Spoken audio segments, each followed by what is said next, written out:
Now at 5, the impeachment hearing in Carl Junction continues tonight, and the outcome could change the face of local politics in the Southwest Missouri community. Plus, the housing market in Joplin is changing. The latest market numbers concerning buying or selling your home. The Trump administration ousts the newly confirmed CDC director. I'm Natalie Brand with The Clash and why she says she's not leaving. The 4 states' most watched news starts now. Tonight is night 2 of an impeachment hearing that could change the look of Carl Junction's city government. This is KOAM News at 5. I'm Tanya Bach. Carl Junction's mayor, Mike Moss, is expected to take the stand tonight in his own impeachment hearing. He's been at the center of controversy following accusations of workplace harassment. On Tuesday, night 1 of the hearing, multiple current and former city employees testified. They detailed instances of alleged workplace harassment from Moss, as well as the physical, mental, and professional impacts from the behavior. The legal team arguing for the articles of impeachment say Moss's conduct is against the city's code and erodes public trust in government. Moss's lawyer says the case is not about workplace harassment, but voter nullification because people want the mayor out of office. KOAM's Samantha Walker is at the impeachment hearing and will have the details tonight on KOAM News at 10. Well, the housing market in Joplin is shifting from favoring sellers to buyers. Local realtors say the Joplin market remains steady. The most popular price point for homes is between $150,000 to $250,000. And according to Realtor.com, in July, the average length a house stays on the market is 41 days. Yes, economics kind of depends on, controls that. You know, if they want to just buy something new or a different one, then it's a great time to buy. They may not be able to find everything they want, you know, because we are probably a little bit shorter. I know. Tonight on KOAM News at 6, we learn more about why Joplin is becoming a buyer's market for those searching for their dream home. Well, thanks to a generous donation from a local church in Joplin, CASA has now a new playhouse for foster children. CASA recently finished construction of the storm-proof playhouse, something they once thought was out of reach. And one CASA employee had originally started the project, but as costs rose beyond expectations, hopes began to diminish. Then the local church, unaware of CASA's situation, stepped forward with exactly the amount needed. CASA describes this as a blessing in disguise. Round the number or anything, it's definitely a God thing that it worked out, and we were excited that it did. Last week we had a little boy. He comes every week with his advocate to play, and that was the first thing he ran to out here, and he loves it. He said, "I love it, and all kids will love it." CASA says Jasper County currently has more than 350 children in foster care. They say more volunteers are highly needed. Chief Meteorologist Doug Hetty joins us now with a first look at weather. Well, we got some pretty good amounts of rain across the region last night into the morning hours for us today, which we greatly needed. And with that moisture on the ground, light winds, humidity is going to be high. We're going to get some patchy fog later on tonight. Friday looks pretty good. We're going to be sitting near 80 degrees, a nice warm holiday weekend. We could get a few scattered thunderstorms Sunday and then into Monday, but overall it is shaping up pretty good. All right, so any rain that we had earlier drifting off toward the south and to the east, so we look pretty good. There's still a few little sprinkles that are kind of spitting out there through the evening hours. Hold into the 60s, eventually near 60 later on tonight. 68 in Joplin, 68 in Pittsburgh. Temperatures right now upper 60s to low to mid 70s across the region. We're going to look at that holiday weekend forecast here in just a bit. All right, thanks, Doug. The Trump administration is trying to oust the new CDC director, Susan Monterez, from her post, but she says she's not stepping down, and her attorneys accuse HHS Secretary Robert F. Kennedy Jr. of weaponizing public health. Several other top officials also resigned. Natalie Brand has details from the White House. Less than a month after she was confirmed by the U.S. Senate, the Trump administration has moved to terminate CDC Director Susan Monterez. The president has the authority to fire those who are not aligned with his mission. HHS Secretary Robert F. Kennedy Jr. was asked about the move at an event in Texas today. There's a lot of trouble at CDC, and it's going to require getting rid of some people over the long term. in order for us to change the institutional culture. Attorneys for Montaraz argue she was targeted after she refused to rubber stamp unscientific, reckless directives and fire dedicated public health experts. This is a complete meltdown at the CDC right now. The shakeup comes as the FDA this week moved to limit who's eligible for the COVID vaccine. You can have different opinions about policy, but when it comes to the science, that's a very different thing. Attorneys for Montaraz say she's not resigning and that they're contesting the firing because the notification came from a White House staffer and not the president himself. At least 3 other top CDC officials publicly resigned after the announcement. Dr. Richard Besser is a former acting director of the agency. The entire group of people who resigned yesterday are an important part of the brain trust that works to improve and protect the health of people here and around the world. The chair of the Senate Health Committee, Senator Bill Cassidy, says the departures will require oversight, and ranking member Bernie Sanders is calling for a hearing. Natalie Brand, CBS News, the White House. Well, a different committee, Senate Finance, says it will hold a hearing next week with Kennedy on the administration's health agenda. Still ahead, how running could be a good substitute for gym workouts. Ditching the gym for a workout that's good for your heart and soul. I'm Tina Kraus with the Fitness Fix, fueling friendship. And later in Health Watch, the latest study says obesity is now linked to lung inflammation in children. Watch. Topping today's Health Watch, getting fit doesn't just happen in the gym. It can also be done on the go. And for one group of volunteers, the rewards aren't just personal. They're lifting the spirits of strangers. CBS's Tina Kraus has the story from London. When it comes to his weekly run, Aiden Padfield pounds the pavement with purpose. I love to run and it gives me a good reason to get out on a Monday evening. He's on a familiar path, a scenic stretch through the heart of London to visit his running coach. She's waiting to have a visit from me, but also I get to spend a bit of time with her, have a lovely chat. Hello. Hello. How are you? Not so bad. Yeah. You did get my milk. I did get your milk, yes. 34-year-old Aiden and 87-year-old Maria became fast friends when they first met through Good Gym, a volunteer group in the UK that turns exercise into acts of kindness, tackling all kinds of tasks for strangers, often making meaningful connections in the process. Oh, very nice. Aiden has been running to Maria's door for 10 years now. I'm not a coach, am I? Well, you're my motivation. Yes, that's right. Maria says after suffering a stroke with no family nearby, having Aiden around has been life-changing. He does everything in the house. Everything that goes wrong in the house, he knows about. You've got the 3 slices of corned beef. How does it make your heart feel? Oh, I said to you, don't ever leave me, darling. Please don't ever leave me. Does this feel like a second home to you, being back here? Yeah, definitely. I mean, I'm here every week, not just Maria, but I get to know the neighbours. I treat him like a grandson. I do. I call him grandson as well. Aiden says he's in it for the long run because the benefits go both ways. Kept the belly a little bit trimmer than it would have been otherwise. I will see you Monday, all right? Bye-bye, darling. Bye-bye. It's a weekly ritual that's good for the heart in every way that counts.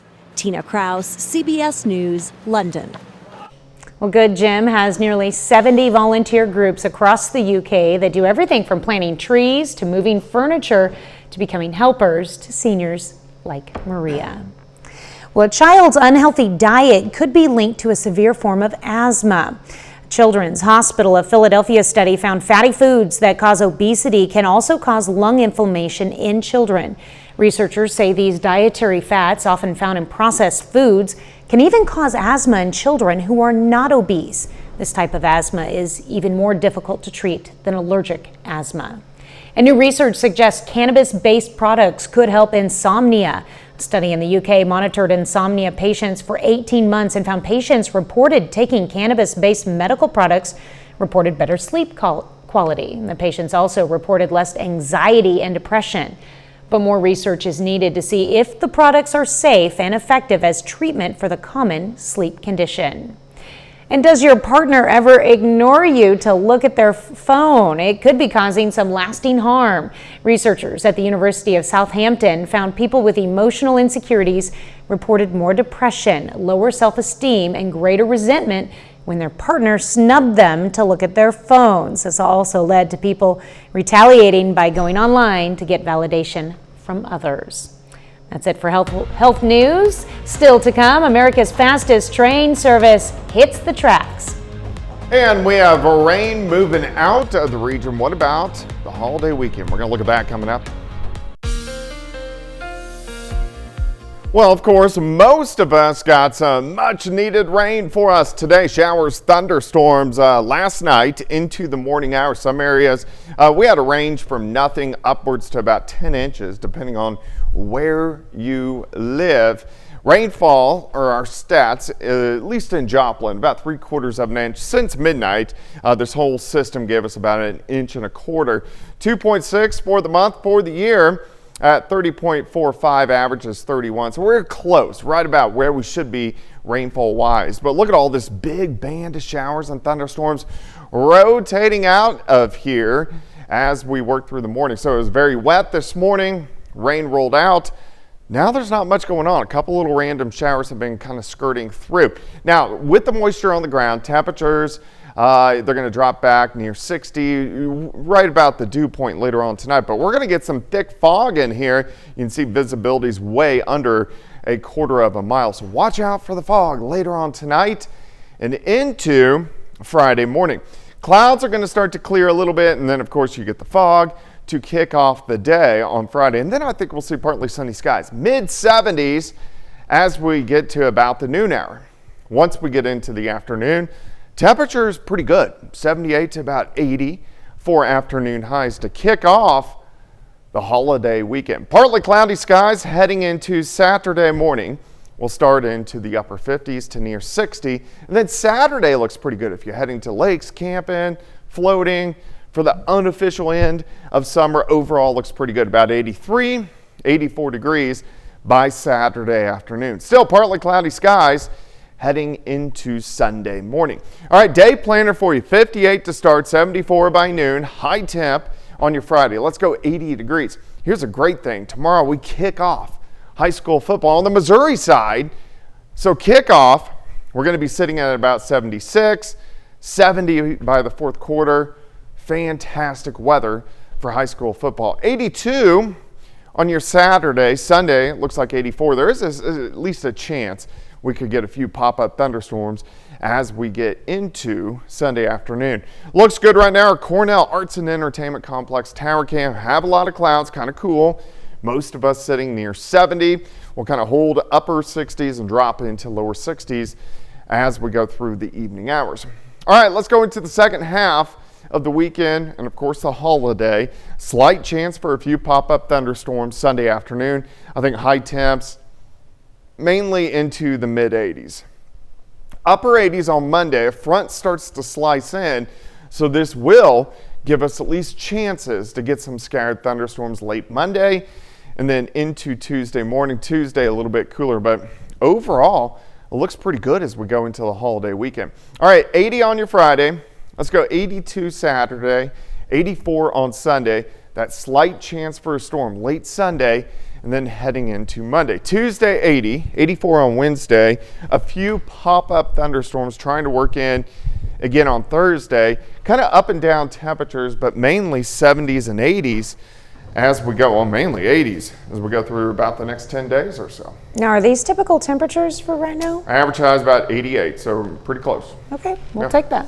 All right, thanks, Doug. Well, coming up, America's fastest train service is hitting high gear. Topping today's Consumer Watch, America's fastest train service is hitting a higher gear. The new, faster Amtrak Acela trains are in service.